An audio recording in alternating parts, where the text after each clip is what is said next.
Pakistan India का seize fire हो चुका है और ये जंग किसने जीती, पूरी दुनिया इस टाइम पाकिस्तानी शाहीनों को शाबाश दे रही है। और इस टाइम जैसे जैसे शाहीन बाउंड्री लाइन से वापस आ रहे हैं, आवाम उनका फूलों से इस्तकबाल कर रही है। यही जज्बा चाहिए था, यही वलवला चाहिए था। पलटना झपटना, पलट कर झपटना, लहू गर्म रखने का एक है बहाना। पाकिस्तान तहरीक इंसाफ के सीनियर रहनुमा, सीनियर वकील जनाब ज़ियाउल एडवोकेट साहब, बहुत बहुत शुक्रिया वक्त देने के लिए। सवाल सीधा आपकी तरफ करता हूँ।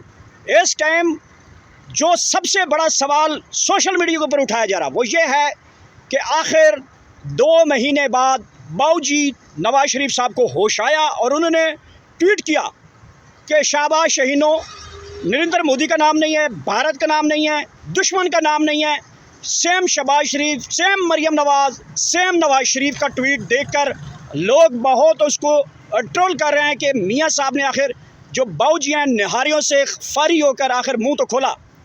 देखें, सबसे पहले तो पाकिस्तानी कौम को मुबारकबाद। ये जंग as a whole nation Pakistani कौम ने जीती है। जब कौम इकट्ठी हो जाती है या कौम खड़ी हो जाती है तो वो फिर हर महाज पे जीत उनका मुकद्दर बन जाती है। हमारे इदारों ने जिस तरह जाँ फिशानी से, दिलेरी से और बहादरी से दुश्मन का मुकाबला किया है और दुश्मन पे कारी ज़रब लगाई है और जो उनके डिफेंस सिस्टम को तबाह किया है, वो अपनी मिसाल आप है और उसमें तारीख़ लिखी जा रही है। वो तारीख़ में याद रखा जाएगा। एक चीज़ आप देखें, बाऊजी पे आने से पहले मैं आपको बताता चलूँ कि यह जंग जीती किस तरह गई है, या ये जंग, किसी भी जंग को जीतने के अवामिल क्या होते हैं। बेसिकली इस जंग को जीतने में 3 अवामिल ने काम किया।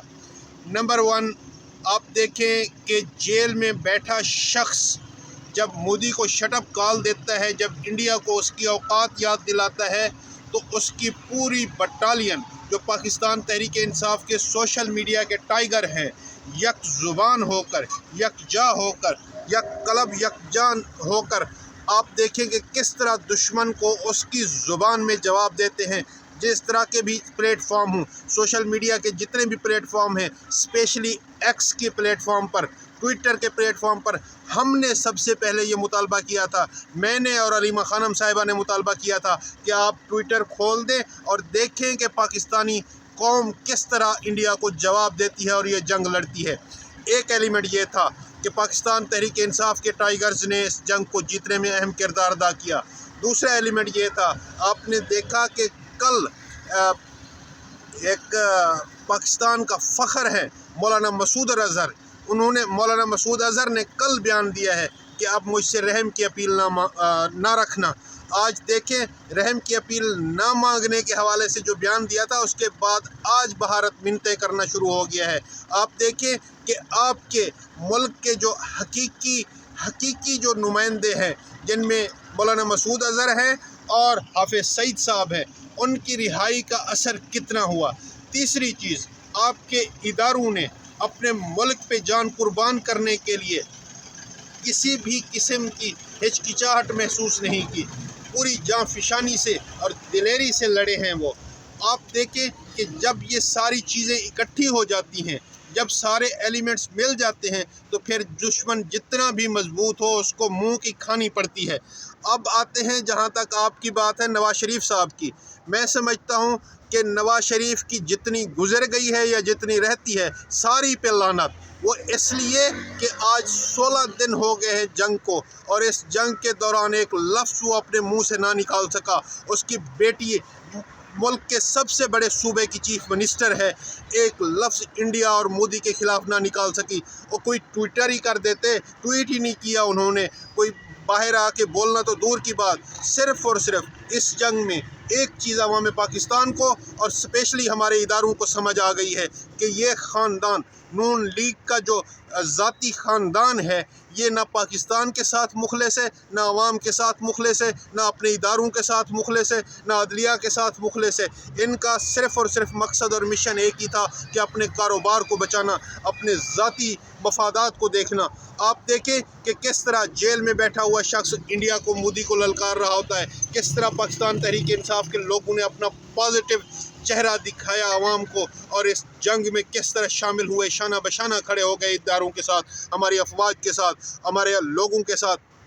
इसी तरह पूरे मुल्क में आप एक चीज़ देखें कि जब भी इस तरह का कोई कड़ा वक्त आया है, पूरी दुनिया मिसालें देती है पाकिस्तानी कौम कैसी कौम है जो अपने लोगों के साथ इकट्ठे हो जाती है। खुदा ना करे किसी भी किस्म का कोई सानिया हो या किसी भी किस्म की कोई मुश्किल पेश आए, चाहे वो ज़लज़ला हो, चाहे वो तूफ़ान हो, चाहे वो सैलाब हो, चाहे वो अच्छा, आप देखें। मैं यहाँ पे रोकना चाहता हूँ।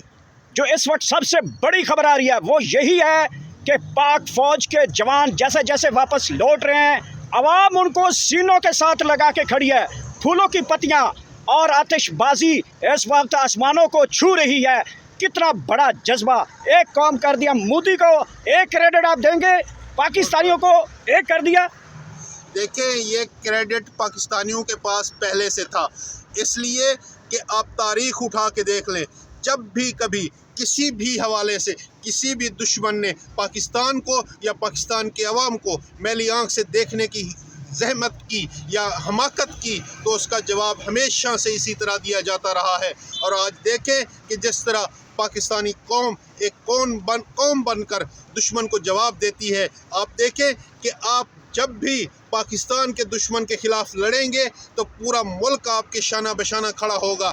जब आप अंदरूनी तौर पे अपने ही लोगों पे वार करेंगे तो फिर कौम आपसे मुतनफ़िर होती है, आपसे दूरियां अख्तियार करती है, आपसे साइड लाइन होती है। खुदारा मुल्क पाकिस्तान को बचाओ, खुदारा अवाम पाकिस्तान का साथ दो, अवाम पाकिस्तान आपका साथ देगी। आप देखें कि आप अपने हिस्से का काम करें, आपके ज़िम्मे जितना लगाया गया है आप उतना काम करें। जो पाकिस्तानी पायलट ने दिल्ली के अंदर डांस किया है, पठानकोट के ऊपर जाके डांस किया है, जिस तरह से उनका हमारे पायलट ने धूम मचाई और उसको इंटरनेशनल मीडिया दिखाता रहा कि हम जब वार करेंगे तो पूरी दुनिया देखेगी। और दुनिया ने देखा। कामरान मसीह के बारे में दो जुमले बनाइए सर। दो जुमले नहीं, आपके पास पूरा टाइम है। देखें, इस तरह के हीरो हमेशा से पाकिस्तान का फ़ख्र रहे हैं। आप देखें कि इस तरह की धूल चटाने में पाकिस्तानी और पाकिस्तान एयरफोर्स हमेशा से सफ़ अव्वल में रही है। आज देखें कि पूरी दुनिया में जितने भी न्यूक्लियर पावर स्टेट्स हैं आज पाकिस्तान को शाबाश दे रहे हैं, आज पाकिस्तान के जवानों के जज्बे को सलाम पेश कर रहे हैं। आज आप बरतानिया के मीडिया को उठा के देख लें, आज आप अमेरिका के मीडिया को उठा के देख लें। इंटरनेशनल मीडिया सिर्फ़ और सिर्फ यही कह रहा है कि जो जज्बा शहादत पाकिस्तान के जवानों में है, जो जज्बा शहादत पाकिस्तान के लोगों में है, वो हमने किसी मुल्क में आज तक नहीं देखा। जियाउल्लाह खान साहब बड़ी मदद के साथ आप ये कहें कि हमारा जज्बा हमारी फ़ोर्स के अंदर, हमारी आर्मी के अंदर, हमारे आर्मी के वो नौजवान जिन नौजवानों के बारे में अमेरिका कहता है काश फ़ौज पाकिस्तान की कमान मेरी, हमारी इस फोर्स को लीडर चाहिए, लीडर आपका दबंग होना चाहिए। एयर मार्शल असर खान 1965 में जिस तरह तैयारों को लेकर आया, हम अपने उस शाइन को